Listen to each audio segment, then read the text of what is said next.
Today, I'll show you how to change country in Google AdSense. Before we start, there is one important thing to understand. In most cases, Google AdSense does not allow you to simply change the country in your current account. The country is linked to your payments, address, tax details, and verification information.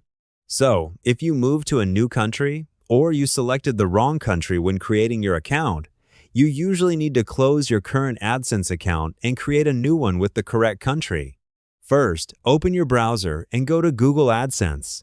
Sign in with the Google account connected to your AdSense account. Once you are inside your account, look at the menu on the left side. Click on Account, then go to Settings and open Account Information. Here, look for the option to close your account. Before you close it, make sure you check your payment details.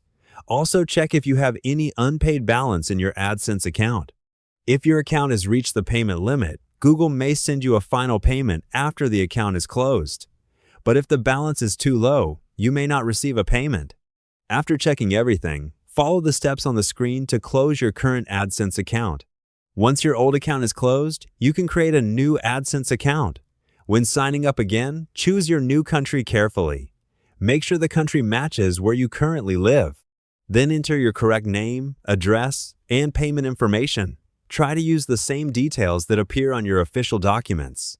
This is important because Google may ask you to verify your identity or your address later. Also remember that payment methods may be different depending on the country. Tax forms and verification steps may also be different. So, to keep it simple, you usually cannot directly change the country inside an existing Google AdSense account. The common solution is to close the old account and make a new one with the correct country. That's it. Now you know how changing country in Google AdSense works. Hope the tutorial was helpful. Subscribe to my channel and see you in the next video.